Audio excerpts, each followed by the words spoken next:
Hello again and welcome back to English Today. This is DVD 14 and the second DVD of your upper intermediate level. And in this DVD, we'll begin with another 2 episodes of our story, That's Life, and then our special TV programs. Our cinema expert will be talking about the film Casablanca. And then in our travel section, we'll be talking about ethical travel.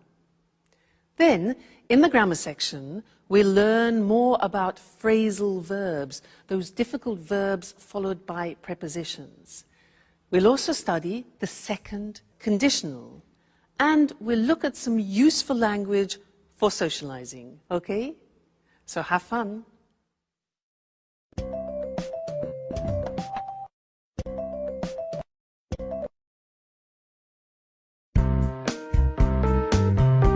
Really? Peter was going to punch Jack? That's right. But luckily I arrived in time. I'm glad I decided to check up on them. Wow. What happened next? Well, Jack and I left, and I think Peter and Sharon carried on with their argument. Wow. Oh, it's a shame I wasn't there. But you knew about Jack and Sharon, didn't you? Well, yes. I found out by chance. I came across a photo of them together while I was cleaning one day. Wow. What an incredible story. Could you stop saying wow? This isn't a film. If it were a film, there would be a happy ending. Well, to tell you the truth, I think this is more exciting than The Bold and the Beautiful. What's going to happen now? I have no idea. If Sharon doesn't go to Japan, I think she and Jack will probably get back together. And how are you getting on? If I were you, I would forget Jack. Oh, don't worry about me. I'll get over him. Good girl. If I were you, I would look after myself. There are other fish in the sea, and you are such a great catch. Thank you, Alice. But to tell you the truth, I'm looking forward to not having a man in my life for a while. Don't say that. I know you're hurt, but what would you do if you met a nice, handsome young man who, by the way, loved cleaning as much as you do? Well, if he loved cleaning as much as I do, I wouldn't let him go. But, you know, men like that are pretty rare. Anyway, getting back to Jack and Sharon, how do you think it will end? Don't worry about that. I'll send you a letter with all the details. And I'm going to miss you, you know. Me too. But I'm happy that you're going to work with your father. It's great that he wants you to come up with the stories for his films. It's what you really wanted, after all. It's true. It's been such a long time since I got on so well with him. And of course, I can't wait to get on with the new film. I'm so excited about it all. Another star in the family. Miss Dubois conquers Hollywood. Actors and actresses doing their best to impress her. No one can keep up with her. Especially because Mars is in line with Scorpio. And what are you going to do now, Anne? Well, the first thing I'll do is look for a new flatmate so I can carry on living in this apartment. You know how expensive it is. If I had the money, I would live here on my own. But you're not alone. There's Jack. And how long do you think he'll stay here? As soon as Peter leaves, he'll only be looking after Sharon and her apartment.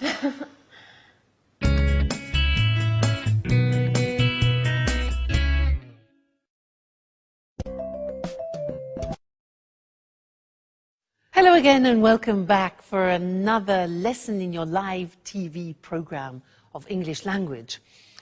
I want to look more closely at the dialogue that they just had because they are using some very interesting verbs called phrasal verbs. Now, a phrasal verb, let me give you an example. I'm glad I decided to check up on them. Now, this is a verb with some prepositions. What happens is the verb itself changes its meaning, and it's actually sometimes very difficult to guess what it means. So, when a verb has a preposition, or even two prepositions after it, and it changes its meaning, its original meaning, we call it in English a phrasal verb. So what I want to do with you now is to use the board and also the examples that there were in the dialogue, and we'll see that there are two groups. In fact, the screen will be divided into two groups. One will be two-word phrasal verbs, and the other is three-word phrasal verbs. Let me explain a little bit better. For example, Anne said, the example before, I'm glad I decided to check up on them. You see that? To check up on them. Check with two prepositions. Now, this verb, to check up on them, means to look at something more closely, to examine something more in depth. All right, so that is the new meaning. Anne then said, I think Peter and Sharon carried on with their argument. Now, carry usually means this, you pick something up and you carry it. If you add prepositions, so the example here is to carry on, it changes meaning, and carry on here means to continue.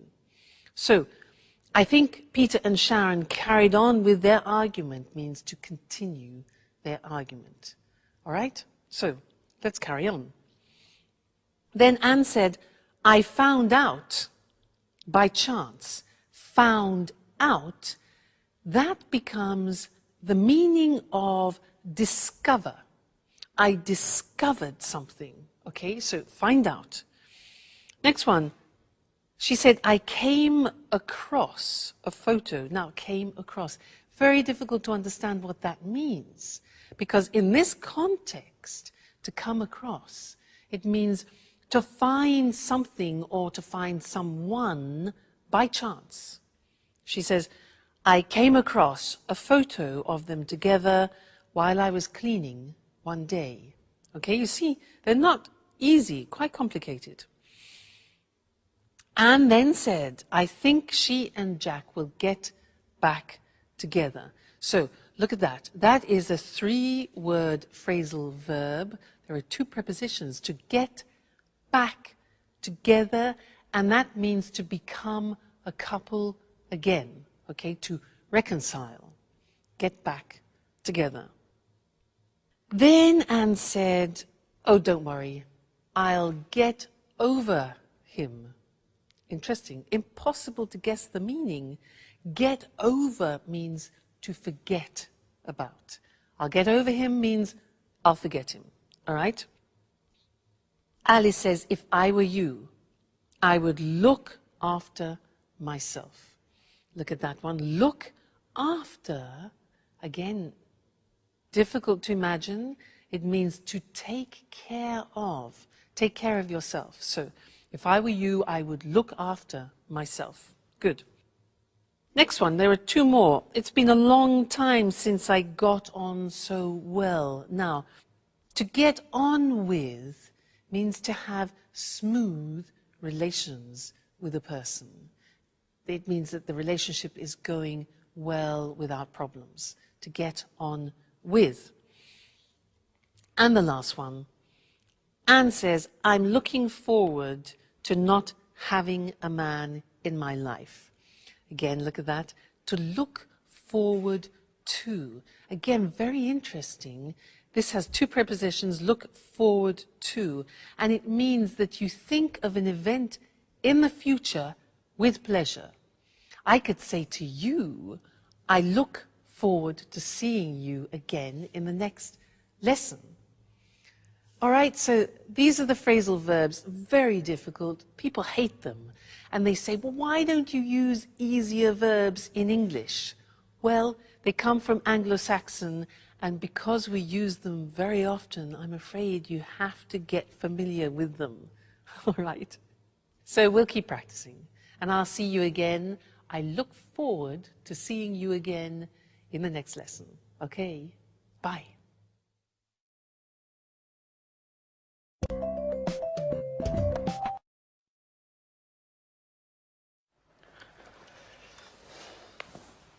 Hi, Sharon. Could I speak to you for a moment? Sure, Peter. I'm listening. You know, I thought a lot about what you told me.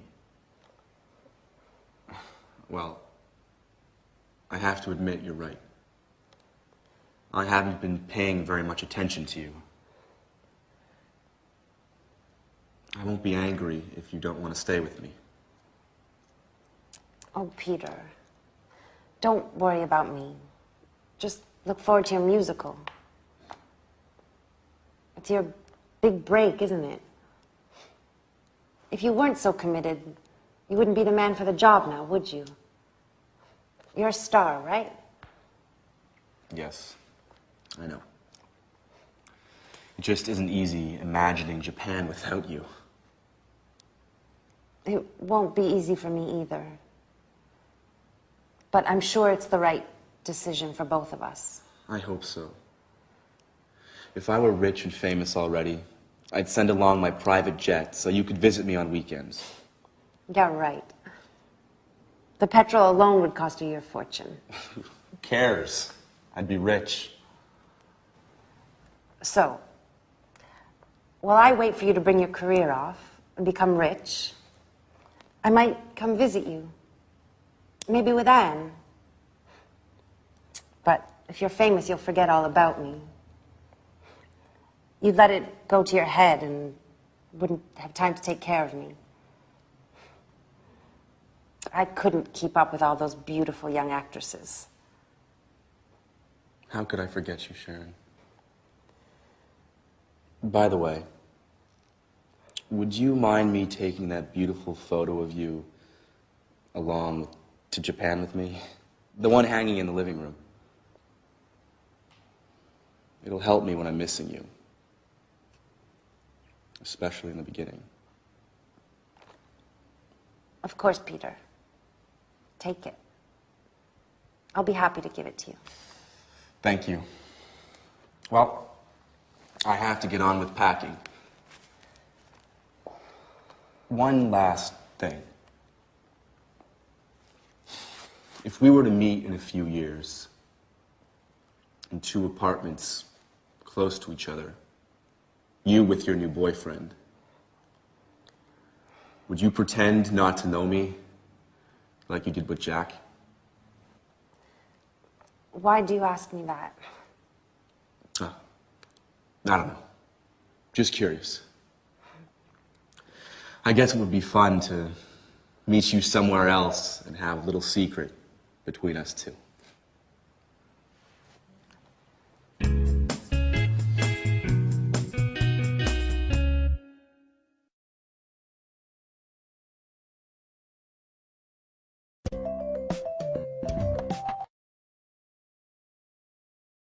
Hello again and welcome back for some more English. Did you hear Peter say to Sharon, if I were rich and famous, I would send along my private jet so she could visit him at weekends? If I were rich and famous, I would send along my private jet. Well, that's a bit improbable, isn't it? But it's useful for us because it means that we can learn another grammatical form, because he was using the second conditional. Remember in another lesson we learnt the first conditional. This one is the second conditional. So, if I were rich and famous, I'd send along. Now, this is unusual because you say to yourself, wait a minute, if I were, that's not right, because I taught you, I was, you were, he, she, it was, we were, you were, they were. How can you say if I were? Well, it's a special grammatical form. It's a subjunctive form, probably the only subjunctive form left in English. And when you say, if I were you, you're putting yourself in somebody else's shoes. Okay? He says, if I were rich and famous. He uses the verb to be, and this is where the subjunctive comes into play. All right? So, very unusual. You must have probably heard this expression, if I were you. If I were you, I would do this. And I want to give you some examples of that because it's very common in English. If I say to you, for example, I'm tired, you could answer, if I were you, I'd go to bed. Now, if I were you, that's the past form, followed by I would go to bed. That's the conditional form, conditional to. If I were you, I would go to bed. Another example, smoking, yeah? I say, look, I can't stop smoking. I want to stop smoking, but I can't. You could say to me, well, if I were you, I'd go to a hypnotist, for example. One possibility, why not? If I were you, I would. Another example, imagine that I am bitten. Look, Mr. Snake bites me. I've been bitten by a snake. I've been bitten by a snake. You could say to me, well, if I were you, I would suck your blood out. Or, if I were you, I would go immediately to a doctor. So do you see how this works? If I were you, I would. Let's go to the screen now because I want to show you that example and also normal examples of the second conditional. So, we use the second conditional when something is improbable. That's why we use if. Let's look at some normal examples. We have if plus the simple past and then would and the infinitive. So a typical example is, if I won the lottery, win 1-1, I'd buy a house. Yeah. If I won the lottery, I'd buy a house. I would buy a house. It's improbable, but if he didn't smoke, negative, past, negative, he wouldn't need an operation. You see, if plus the simple past in the negative and then would in the negative. If you ate less, you would lose more weight. If you ate less, you'd lose more weight. All right, so those are normal examples of the hypothetical situations of the second conditional. And now let's get back to the example I did with you. If I were rich and famous, remember that? If I were. In the episode it was, if he were rich and famous, he'd send an airplane to Sharon. Okay? If I were you, I would forget Jack. If I were you, I would forget Jack. If I were you, I would continue studying with me and English today, if I were you. All right, so that's the second conditional for you. There are three. We've studied number one, we've studied number two, and later on we'll see number three too. Okay? So, goodbye for now. Bye.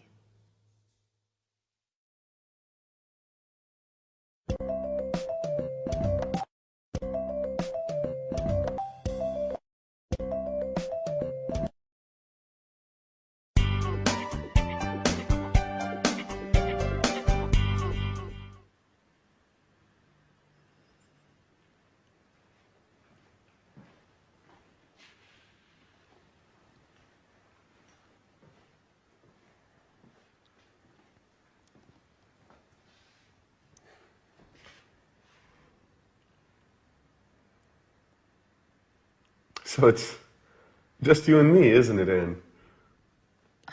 Well, really, it's just me, all alone.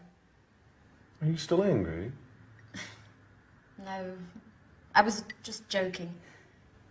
Of course, it'll be difficult to forget a man like you. You're just pulling my leg now, aren't you, Anne? I wanted to say, if it had been a different time in my life, or if there weren't Sharon, maybe we would, or rather, maybe we could. Too many ifs, Jack. Anyway, I'm happy for both you and Sharon. Really. You know, I adore love stories with happy endings. Hey, don't jump to conclusions. Sharon just left Peter. Okay. Let things take their natural course. You know, as Alice would say if she were here. I really miss her craziness. And her jokes. The house just isn't the same without her. That's true. She always had something to say.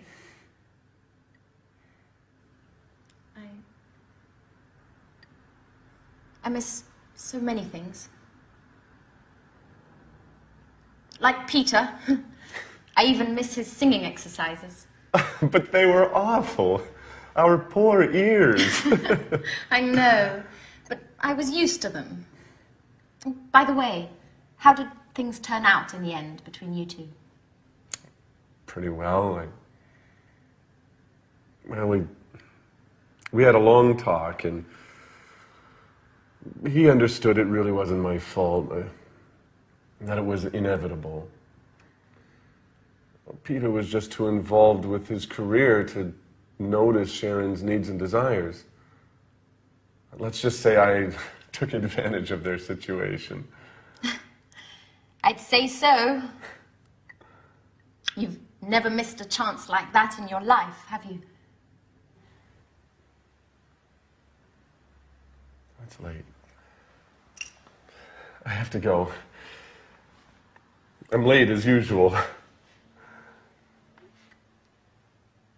By the way, Sharon and I are going to see a film tonight. Would you like to come?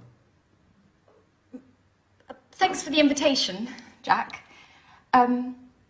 But I'd prefer to stay home.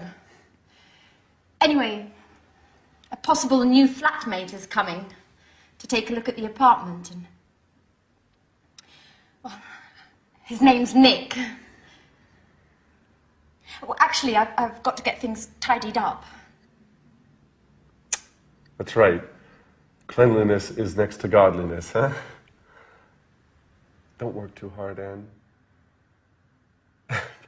Perhaps Nick is less tidy than Alice and I put together. Oh, no.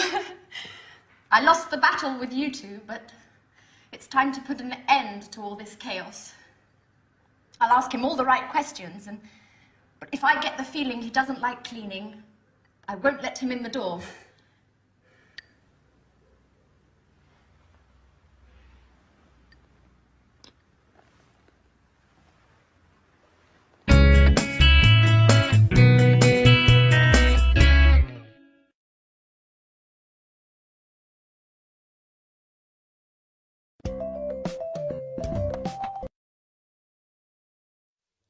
Hello again, everyone. Jack exits and Nick enters. Maybe. We'll see. Now, I have a quiz for you. You've learnt a lot of language up until now, and I want to see how much you remember of what you've learnt. The quiz is this. I will say something which is wrong, and you, with all your grammar knowledge, must correct it. Let me give you an example. I say, when have you gone? Now that's wrong, because when uses the simple past. So we correct it and say, when did you go? All right, so that's the quiz. Your turn. What means this word? What means this word? Yeah, that's a question. With questions you need, auxiliaries. So, what means this word? What does this word mean? Yes. Next one. Has he any brothers? Question. Good. It's a question auxiliary. Does he have any brothers? Okay. Next one. This is more difficult. Be careful. I live here since 1977. I live here since 1977. Think of since. Yeah. Present perfect continuous. I have been living here since 1977. Great. Next one. What do you do tomorrow? What do you do tomorrow? Yeah, exactly. Do you do is the present tense. Tomorrow is the future. So, what are you doing tomorrow? Or what are you going to do tomorrow? Futures. Right. Next one. They haven't to work on Sundays. They haven't to work on Sundays. Negative. Wrong. Present tense, the auxiliary. Exactly. They don't have to work on Sundays. Great. Next one. Do she play tennis? Do she play tennis? Terrible. Yeah. Exactly. Third person. So, does she play tennis? Excuse me. Next one. I call you later. I call you later. Think of this. Snap decision. So it becomes exactly, I'll call you later. Great. Next one. He just left. He just left. Okay, we have just. With just, we use genie, just, ever, already, never, yet. Present perfect, so, yeah, he has just left. He has just left. Great. This one here. If I would know, I would tell you. If I would know, I would tell you. Not possible. Second conditional. If I knew, fantastic, I would tell you. And the last one. How much it cost. This is a typical mistake. How much it cost. It's a question. You need an auxiliary. So that's it. How much does it cost? Fantastic. You're great. Great students. Keep on studying like this and you'll be able to speak English like me at the end of the course. All right? Great. Well, take care. Keep studying. See you in the next lesson. Okay? Bye.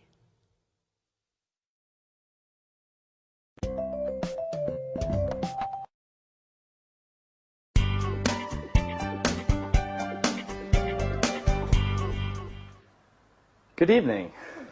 My name's Nick. How do you do? How do you do, Nick? My name's Anne. It's a pleasure to meet you. The pleasure's all mine. So this is the apartment. It's very beautiful. And so clean and tidy. I love cleanliness. I'd even say that I'm a maniac for cleaning. Really? Well, yes. My friends give me a hard time. They say that I'm the mommy of the group. Is that so? My friends say the same thing about me. Well, there's another thing, Anne. To tell you the truth, it's a little embarrassing. I have another hobby which I adore. What would that be? Well, I just adore cooking. In fact, could I take a look at the kitchen? Are you okay, Anne? What? The kitchen. Do you think you could show me the kitchen? Oh, I'm sorry. It's just that, well, I love cooking. Fantastic. That way we can experiment and try out new dishes together, okay? So, where is it? Right. The kitchen is in there.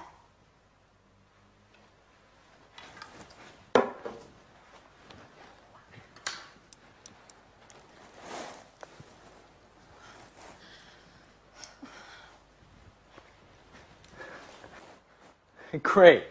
Roomy, well lit, and tidy, just as I like it. I've got to confess that the kitchen is key to whether I come to live here or not. Oh, well, Nick, are you pleased? I mean, with the apartment. Oh, yes. It's very lovely. I like it very much. Not only the apartment. Thank you. So, when would you like to move in? Well, if it's all right, I'll move in tonight. I just need some time to get my things. Oh, that's great. Well, I'll cook up some dinner while you get your things, and then you can tell me what you think. I'm sure I'm not as good a cook as you. I'm not so sure. I'll go get my things. I'll try to hurry up, and then I can give you a hand. You know what, Anne? I think we're going to get along well.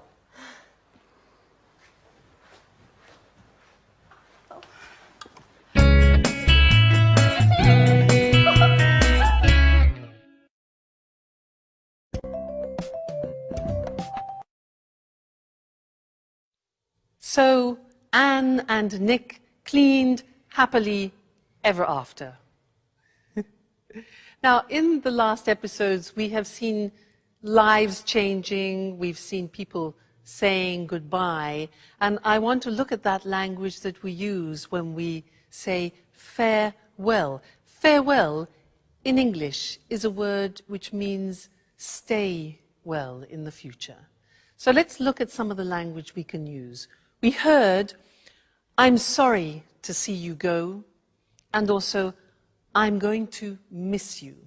I'm going to miss you.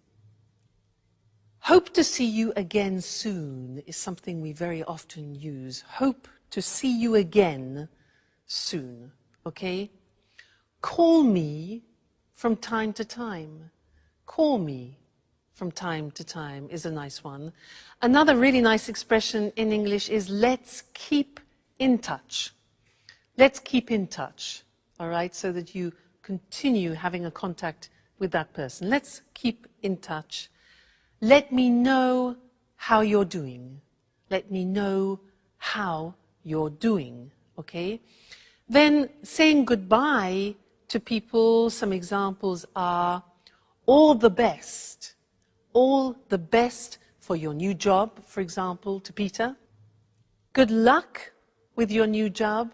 Another very common expression, good luck with your new job. See you soon. See you soon. Yes, like an imperative there. Take care. That's really very nice. It means look after yourself. Look after yourself or take care. Then safe journey. Now that's when people are leaving by car or by plane or by train. Safe journey. And you're wishing that they have no problems. Then goodbye, or more informally, bye. Cheers, which is something that we use a lot in England, and we also use it when you're drinking with someone, cheers, also for goodbye, cheers. And we also use the Italian form ciao.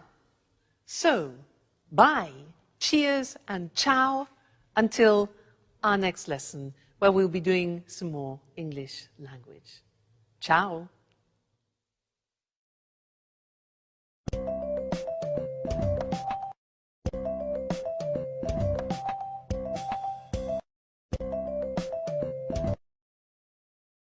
Hello, hello. I'm Lucy Ross, and this is Talk Cinema. And today, with our cinema expert, Sanjeev Gupta, we pay homage to one of the most popular films of all time, an unforgettable Hollywood masterpiece. I don't think I need say more. I'm sure you all know the film we're going to talk about today, Casablanca. Casablanca. The amazing cast, the fantastic script, and of course the unforgettable story. Yes, there'll always be a place in my heart for Casablanca. And not only in your heart, Sanjeev. Well, let's try to explain to our viewers why this film is so popular. First of all, there are the performances of two of Hollywood's greatest actors, Humphrey Bogart and Ingrid Bergman. And secondly, it's a film that was able to bring romance together with the serious theme of resistance to the Nazis. The end result is a passionate love story brimming over with emotion. Yes, you just can't forget the wonderful performances of Humphrey Bogart and Ingrid Bergman. Could you run through the plot for us, Sanjeev, just to jog our viewers' memories? Sure. Casablanca takes us back to a wartime Europe of Nazis and freedom fighters. The film, directed by Michael Curtiz in 1942, focuses on the character of Rick Blaine, a cynical American who has escaped from occupied France to open an upmarket jazz bar in the Moroccan city of Casablanca. He has to choose between his love for Ilsa and his duty to help her husband Laszlo, a resistance leader, to escape from Morocco to continue his fight against the Nazis. Ilsa first met and fell in love with Rick in Paris. She believed her husband had been killed by the Nazis. When she discovers that Laszlo is still alive, she leaves Rick abruptly without explanation and returns to Laszlo, leaving Rick feeling betrayed and bitter. In the end, Rick sacrifices his love and helps Laszlo and Ilsa to escape to Lisbon. Wow, that's it, yes. Who can forget Rick's famous line to Ilsa as she gets on the plane at the end of the film? "We'll always have Paris." That's true. There are also several other famous lines in the film. For example, when Rick says to Ilsa, "Here's looking at you, kid." Or when Ilsa says to Sam, the piano player, "Play it, Sam, play." Wait a minute, what's the name of that song? Oh yes, I remember. As time goes by, I've sung it so many times. But tell us, am I correct in thinking the film won an Oscar? 3 Oscars for Best Picture, Best Director and Best Screenplay. It was a big hit in 1942 and has been ever since. Casablanca represents Hollywood at its best.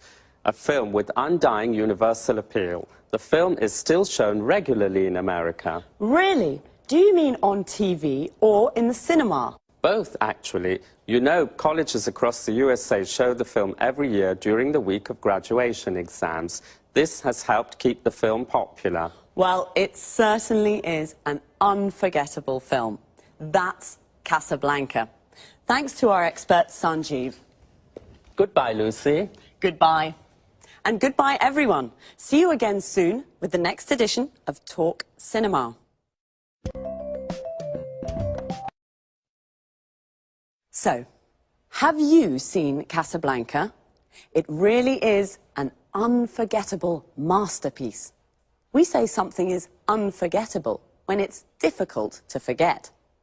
Casablanca is unforgettable because it's such a good film. We call it a masterpiece. A masterpiece is an excellent piece of work. We usually use it for films, books, and art.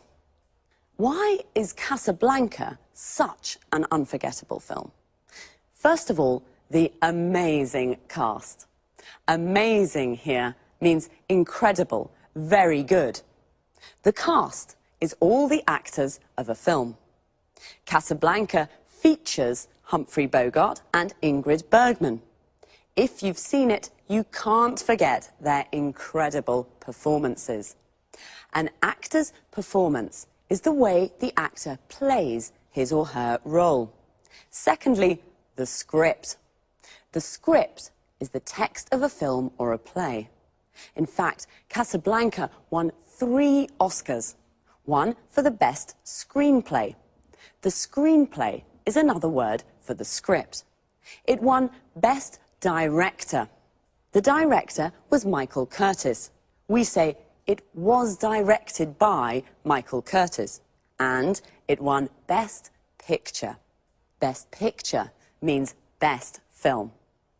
I'll quickly run through the plot to jog your memories. What does all that mean? To run through something means to make a brief summary.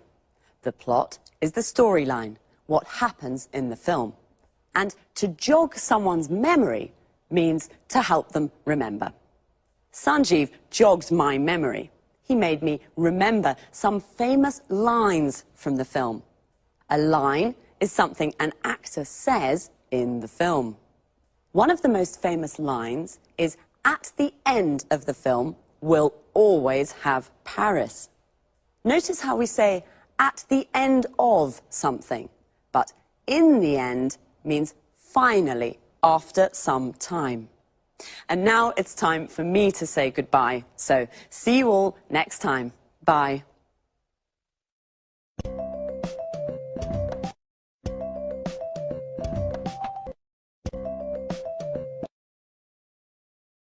Good morning and welcome to this week's edition of the Travel Programme. In the studio with me, as always, is Christine Oteng, our travel expert. Good morning, Lucy, and hello to everyone. Are you dreaming of your next holiday? You can't wait to get away from it all. Thinking of going to an exotic, tropical destination? Well, let's have a look at some suggestions that will make your travels more rewarding and help local people too. So over to you, Christine. Thanks, Lucy. Well, the golden rule for a true traveller is to respect the culture and environment of the country you're visiting. This is why I want to talk today about ethical travel.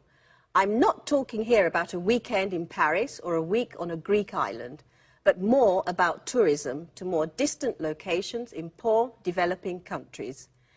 Ethical travel is all about what to do when you're on holiday in one of these countries. Can you give an example? Sure. To start with, before you leave home, try to choose a travel company that gives part of its profits to a fund that supports local community projects. You know, with traditional tourism, only a very small percentage of the income generated by visitors actually goes to local people. Most of the money that tourists spend goes to multinational companies. Usually, these companies take their profits out of the country and do very little to help local communities and the local environment. You're right. The tourist industry can be a very cutthroat business. So, do you have any other suggestions on how we can travel ethically? Sure. Choose a resort that is built with local materials in the local style, or stay in local family-run hotels. Shop and eat where local people do. Use public transport and try to learn a few words of the language before you leave home. The only way to really get to know a country is to get in touch with local people. So it can be useful to read up on the place you're going to visit and its culture before you leave home. Of course, tourists usually see the local culture as something colourful and exotic without really understanding it very well. It's important, though, to learn about local traditions and to respect them. Do this and your holiday will be much more rewarding experience. One more thing. Do remember to always ask before taking photos. And what about shopping? Is this against the concept of ethical travel? Absolutely not. Shopping's always fun, but do use your head when shopping. I mean, try to buy souvenirs from local markets and always pay a fair price for goods. Bargaining's fine, but don't beat the locals down too much. One important thing, never buy souvenirs made from endangered species. This is illegal and damages the local ecosystem. Fine. So an ethical traveller is a responsible tourist who knows how to combine the joys of travelling with a respect for the local culture and environment. Any more advice for us, Christine? Yes, just one last thing. Follow these suggestions and your travels will be a lot more rewarding and much more fun. I'm sure they will be. Well, thanks, Christine, for your really useful tips on how to be an ethical traveller. Well, that's all we have time for today, so goodbye, Christine. Goodbye to all travellers, and remember, travel ethically and enjoy your holidays more. See you soon with another edition of the Travel Programme. Goodbye. Well, I can't wait to get away from it all. I can't wait is an expression that means you're looking forward to something. To get away from it all means to have a holiday and leave your daily life behind. Today, Christine gave us some tips on how to be an ethical traveller. A tip is a piece of advice, a suggestion. First of all, what is ethical travel? It's travel that respects the local culture and environment.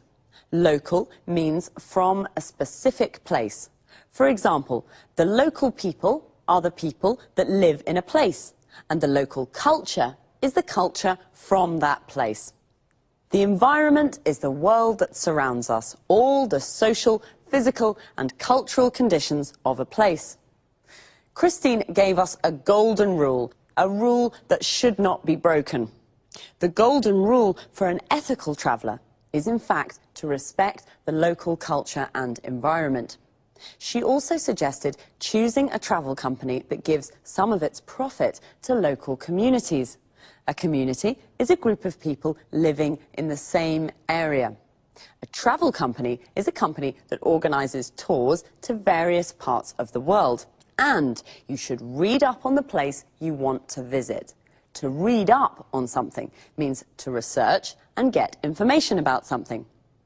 The best place to stay is in a family-run hotel. Family-run means it's owned and managed by a family. And when you go shopping in a market, bargaining is okay. To bargain means to decide the price with the seller. If something costs $20, you bargain to pay $15. But don't beat the locals down too much. To beat someone down means to force them to reduce the price of something. That's all for this week. See you again soon.